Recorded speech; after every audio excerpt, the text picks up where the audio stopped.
What is going on, everybody? Obviously, I don't have my stuff together just yet, so there we go.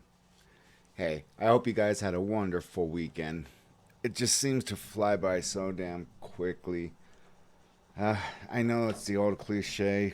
About a million people say it every time they walk in the office on Mondays, but damn, it did fly by so quickly.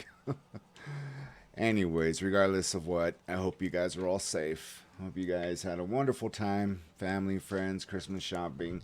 No, it could get pretty stressful, but don't let people get to you because there's still a bunch of assholes out there that just look to ruin people's days. At least that's what, usually happens with me. So I ran across, and I've featured this particular content creator on multiple occasions. And this is not working. Uh oh. Hold on one moment here. Okay, I figured out what I was uh, doing wrong there. But, anyways, I featured this guy on multiple occasions. His name's Dantavius, I believe. It's pretty funny the way he comes out with these very clever, witty, not quite kind of the humor like Mike from that chapter, but he covers a wide range of different topics from true crime to a lot of the iceberg theories, which I only found out about 2 months ago or so, if that.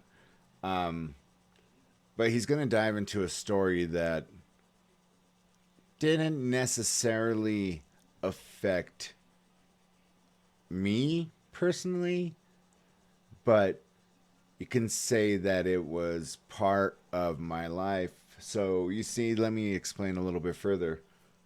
When I was still a big old chunky football player, I did have muscles underneath, all that fat. They were just waiting to come out when I lost weight. And so, like I said, the thinnest I've ever been is 182. Right now, I'm sitting where I want to be, about 220. Um, and so, when I was in high school, I could buy alcohol. I've mentioned this hundreds of times. I could buy alcohol for everyone and anyone. So, one of the popular guys just always fit in, with everybody. And there's two things that traumatized me about, being a popular guy in high school. One of them I don't want to cry and touch on this very moment. But the other one was there was this Russian student, and she was just absolutely breathtakingly gorgeous. And I mean, you would think that the guys that are like players, this and that in our high school would like approach her. Guys were so afraid to approach her. She did have an accent, but she understood English quite well. And I said, screw it. If anything, get to know her, maybe I just if you ever seen that movie She's Out of My League, that was definitely her because there was no way I thought I had a chance in hell. And this video coming up, what it has to do with was during the 1980s, we, the United States, decided to arm Afghanistan and pit them against the Russians. Now, this girl, her father was from Afghanistan, but her mother was from Russia. And so they fled here to the US in the mid 80s, late 80s, somewhere around there. So her family was traumatized by it. And, she was just a baby at that time when they came to the US. So, like I said, it didn't directly impact me, but her coming into my life would have never happened if they did not, if that whole, Contra style, giving, Afghanistan weapons, to help silence the Russians somehow or whatever. Like, it was real scary. And of course, her father or her mother would have been killed if they found out that, here they have, children, because she had an older sister and a younger brother. And when they moved here and she was in high school, I know she had a hard time, and she had often said, I was the only good thing about about her being in high school. And I mean, this girl wanted to marry at the age of like 18.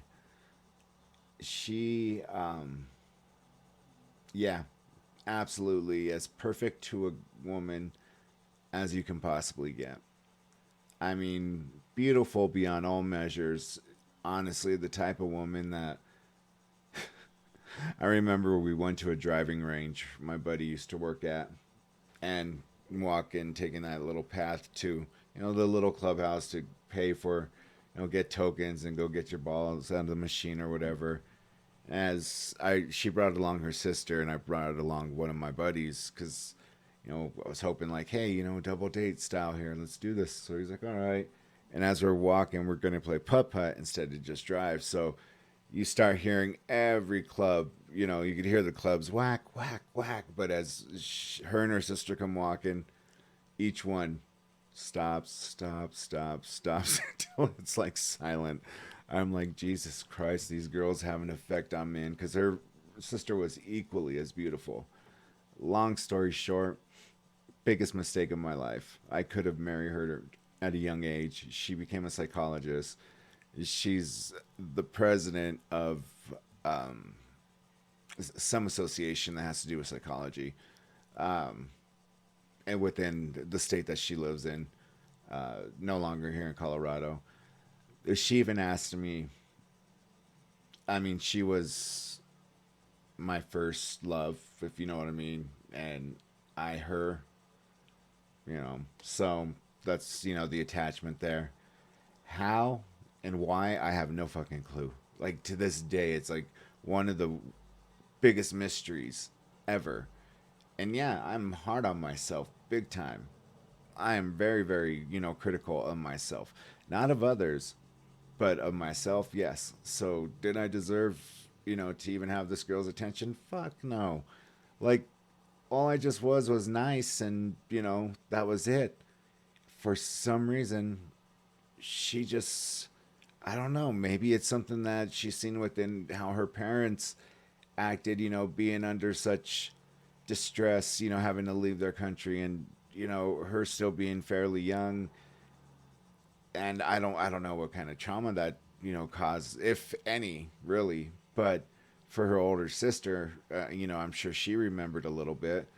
But I mean, I had no, like, in my mind, like, why the fuck would you want to, like, marry me right after high school?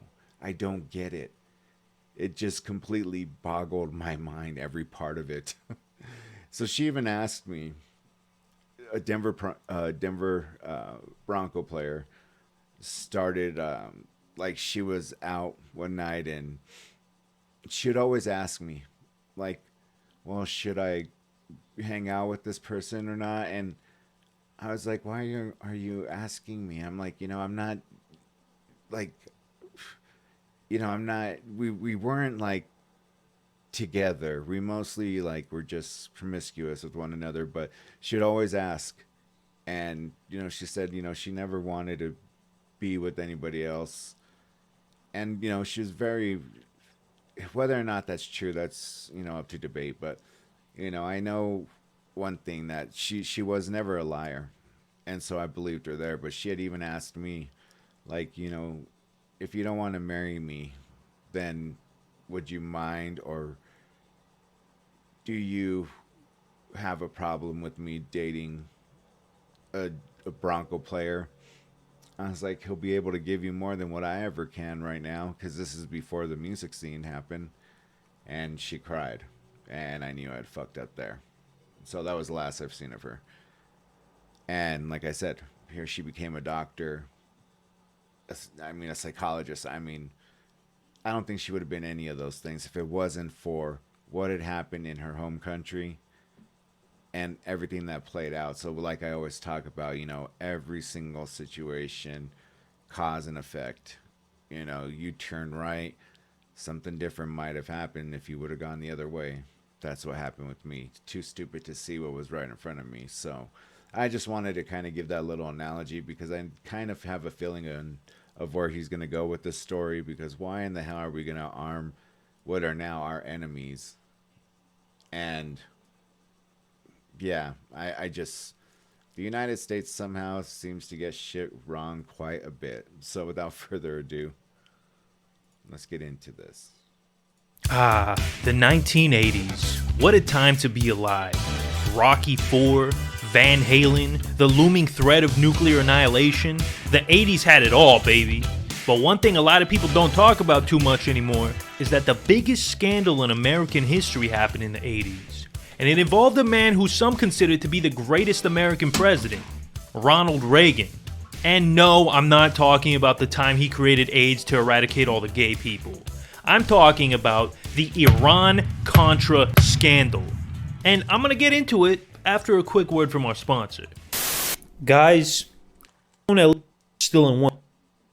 And I can sit here and so confident in this case. Phone, as you can see, but look at that, like a 8-foot drop on from a cases, and they're all pretty cool. It's also nice that they're not of 65. You want a delicious Antavius for 50. You'll be helped. The story starts back in 1951. Mohammad Mossadegh was just elected Prime Minister of Iran. He was extremely popular and loved by most Iranians. But you know who didn't love him? The British. See, most of Iran's oil at the time was owned by British Petroleum, aka BP, and Mossadegh decided that he was going to nationalize all the oil. And if you know anything about England, you know they hate two things: food that doesn't taste like ass and losing access to oil. So the UK convinced the United States that Iran was in need of some good old-fashioned freedom. And on August 19th, 1953, Mohammad Mossadegh was ousted by a CIA-backed coup and replaced with the Shah of Iran, who was more in line with Western interests. And things were going pretty good for him until 1979, but we'll come back to that later. Meanwhile, on the other side of the world, in Nicaragua, a group known as the Sandinistas were fighting to overthrow the US-backed dictator Anastasio Somoza. And on July 17th, 1979, they succeeded and took control of the government. Now, the Sandinistas were socialists backed by Cuba, and let's just say Ronald Reagan wasn't too happy about that. Okay, now I'm feeling completely stupid because I thought he was going to go the other way with it. We funded the Iranians and the Afghanistans to go up against Russia. And that's the reason why I told that whole story. So if he doesn't tell that story, I'm going to feel like a complete asshole. Dumbass. I'm sorry. Sandinista rule is a communist reign of terror. Many of those who fought alongside the Sandinistas saw their revolution betrayed. They were denied power in the new government. Some were imprisoned, others exiled. Thousands who fought with the Sandinistas have taken up arms against them and are now called the Contras. They are freedom fighters. That brings us to the Contra part of the Iran-Contra scandal. The Contras were a collection of right-wing paramilitary groups that opposed the Sandinista government. And Reagan had a huge boner for these guys. At one point, he even said that they were, quote, the moral equivalent of the Founding Fathers. Now, wow. I should probably mention that the Contras were accused of pretty much every human rights abuse imaginable. Kidnapping, torture, rape, killing civilians. These guys were doing it all. So yeah, they're not exactly fucking Ben Franklins over here. And don't get me wrong, the Sandinistas were no angels themselves. But the thing with the Contras is that they didn't really have any oversight, so nobody held them accountable when they did messed up stuff. But hey man, at least they weren't a bunch of filthy commies. So the US sent them tens of millions of dollars of aid every year. But Congress thought that Reagan and the CIA were going a little too hard in Nicaragua, so they passed the Bolin Amendment in 1983, which completely cut off all funds to the Contras and prohibited the CIA from carrying out any operations there. But Reagan wasn't going to let a stupid little thing like Congress stop him from helping out the Contras. But of course, he couldn't do it by himself, so Reagan started looking for somebody that could help out the Contras under Congress's nose. And it wouldn't be long before he found the perfect guy. Congress stopped the Contra money flow, just cause they moved a teeny bit of blow. But then a hero came forth, his name was Oliver North. He and Reagan went around the sissy Congress, Ollie North. Lieutenant Colonel Oliver North was a decorated Marine with more medals than the fucking periodic table. You might recognize him from Call of Duty Black Ops 2. Lieutenant Colonel North, NSC. He was the perfect guy for the job. He had experience, he was a patriot, and most importantly, he knew how to keep his mouth shut. And our boy Ollie didn't waste any time getting to work. The first thing he did was set up these secret fundraisers where rich people could donate money to the cause. And one of the biggest donors at these things was actually Saudi Arabia, who gave over $30 million. Jeez, so they were doing these fundraisers for a while, and now they had all this money. The only problem was they didn't know how they were going to buy weapons with the money without Congress knowing. That's where Richard Secord comes in. Secord was an Air Force general who had a side hustle working in the black market arms trade. One of the guys who he worked with was a fella by the name of Edwin Wilson, who was pretty much the biggest arms dealer in the world at the time. And Secord acted as a kind of middleman between Wilson and Ollie North. Well, that is until Wilson fucked around and got himself thrown into prison after he got caught selling 40 tons of explosives to Libya. As one does. When it was discovered that Secord had been working with Wilson, he was forced to retire from the Air Force. But he didn't really give a shit. Now that he had a lot more free time on his hands, he decided to start his own arms smuggling company called the Enterprise. So Secord went from being the middleman to running the whole operation in just a few short years. And you know that mother sucker was getting paid. So, the Shah of Iran took power in 1953 after a US-backed coup, as I said. And he actually did a lot of good stuff after taking over. He grew the economy, he helped modernize the country, but at the same time, he was also kind of a schmuck. He ruled with an iron fist, and while he did bring in a lot of wealth into Iran, most of it went into his pockets.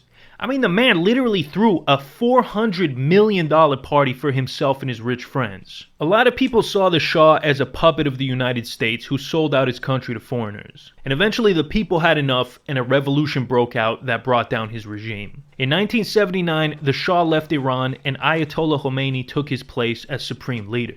Unlike the Shah, this guy didn't really like America very much. He referred to the US as the Great Satan. And one of his favorite catchphrases was, "Death to America."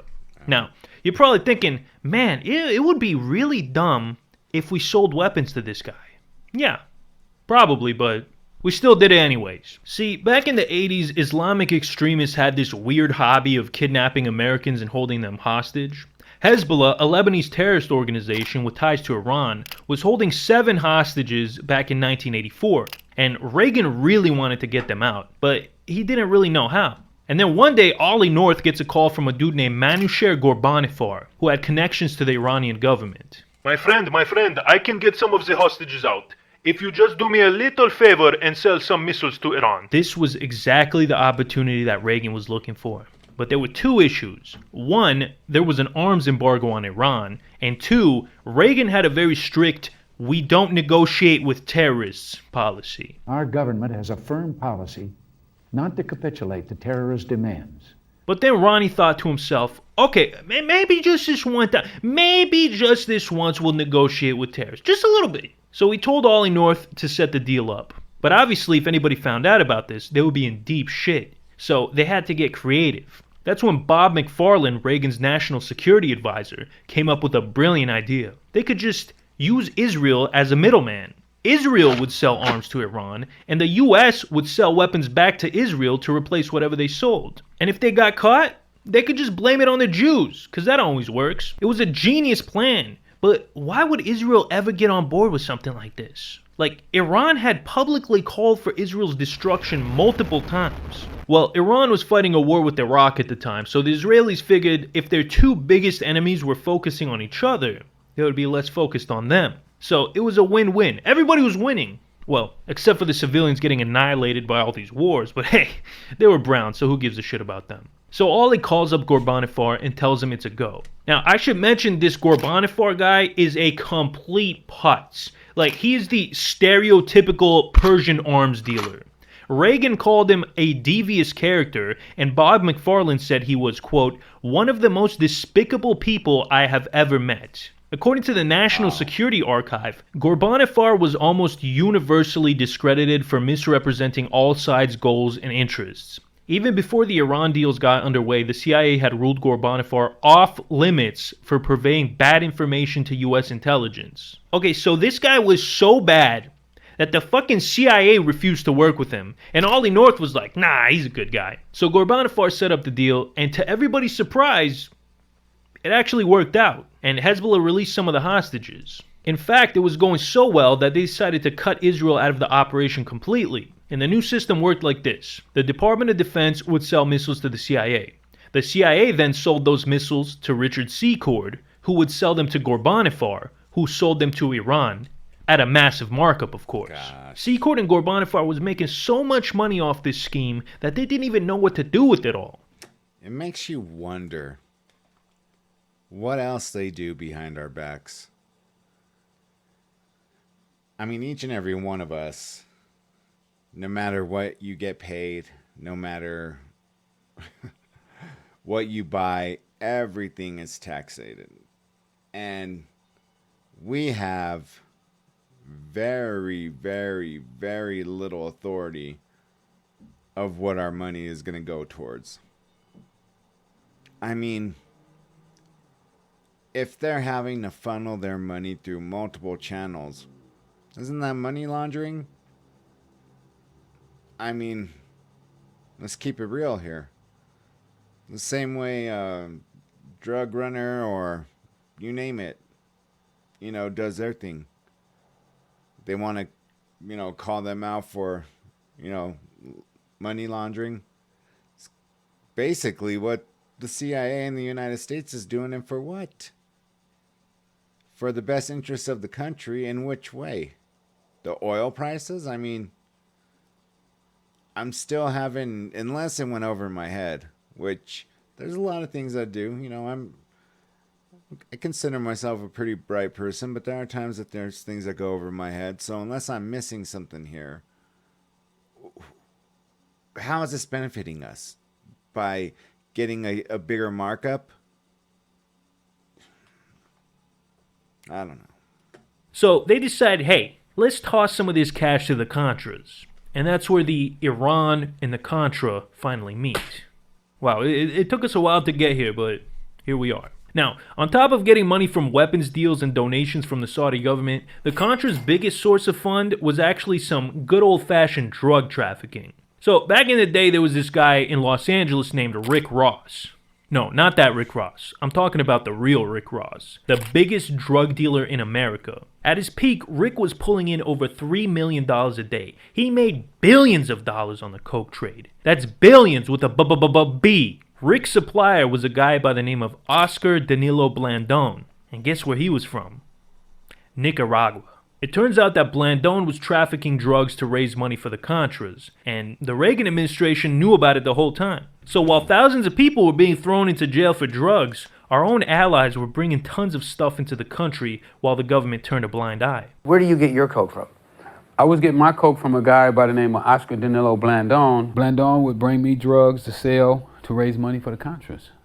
The Contras was backed by the CIA. They felt that if they lost Nicaragua, that Russia would be marching down the streets of the United States. Despite the destruction of the inner cities, the whole Iran-Contra operation was going strong. The Contras were getting their money, Iran was getting their missiles, and most importantly, everybody kept their mouths shut. For a while. October 5th, 1986, a cargo plane was shot down in Nicaragua. It was holding AK-47s, rocket launchers, grenades, and 200,000 rounds of ammunition. 4 people were on board, but only one survived. A guy by the name of Gene Hussenfuss, who for some reason was the only guy who thought to bring a parachute. Now, Gene was pretty low on the totem pole, so he didn't know much about the operation, but what he did know was enough to link the plane back to the Reagan administration. And just when you think it couldn't get any worse, it got worse. November 3rd, 1986, just a month after Hussenfuss's plane got shut down, Ashira, a Lebanese newspaper, reported that the U.S. government was trading arms for hostages after getting a tip from an Iranian official. What's funny is that it's been speculated that Ghorbanifar convinced the source to leak this story because dude was just an agent of chaos. Either way, the whole operation was exposed and everybody involved was fucked. The American people wanted blood. They wanted justice. So Reagan created the Tower Commission, a special review board that was going to investigate the scandal and get to the bottom of the whole thing. So, just to reiterate, the president opened up an investigation into the president. And I appointed a special review board, the Tower Board, which took on the chore of pulling the truth together for me and getting to the bottom of things. But obviously Reagan wasn't going to take the blame himself, so Ollie North volunteered to be the fall guy. And in some way, he was always intended to be the fall guy, right from the get-go. Luckily, right after shit hit the fan, Ollie North decided to throw a little party. A shredding party. Ollie and his secretary got together and destroyed every single piece of evidence related to Iran-Contra. Also, he was definitely hitting that. I shredded. I was never told not to shred. I shredded because I thought it was the right thing to do. When I didn't have a shredder, I put it in a burn bag and they were burned. So the official story was that Oliver North went rogue and did all this stuff behind the president's back with some help from a few other people in the government. For this, he was convicted of obstructing justice, destroying documents, and accepting bribes, for which he served a total of 0 days in prison, because he got off on a technicality. But again, he didn't do all this by himself, so what happened to the rest of the gang? Richard Secord and his business partner Albert Hakim each got 2 years. Probation. General, what effect do you believe that these highly publicized proceedings will have on the willingness of foreign countries and individuals to cooperate with the United States on proper covert operations in the future? In my opinion, the whole world is laughing at us. The Secretary of State, Secretary of Defense, National Security Advisor, and 2 CIA members were all pardoned by George Bush Sr. once he got into office. So, pretty much everyone involved got off with a slap on the wrist at worst. Oh, actually that's not true. There was one person who got punished pretty badly. Mehdi Hashemi, the guy who leaked the Iran arms sale story to the Lebanese press, he was executed for treason. But yeah, this was basically the biggest scandal in American history, and everyone got away with it. And nobody gives a shit to this day. I don't hear anybody talking about this anymore. You have all these conspiracy theories coming out recently, but then you have real conspiracies that are now declassified, that are right in front of our eyes, and nobody seems to care. I wonder why. Wow. That one really, I didn't see that one coming at all. That is a trip. I mean, yeah, now I feel like a total dummy for going all off on my story, but it is true. Anti-piracy measures in It is true what had happened, so that is just, it's nuts. I mean, it does. It always makes me think, what the hell else are they doing that we don't know about? I guess honestly, we'll never really know. So anyways, guys, I hope you enjoyed this one. I will be back with a couple more. So in the meantime, do what I always do. Peace.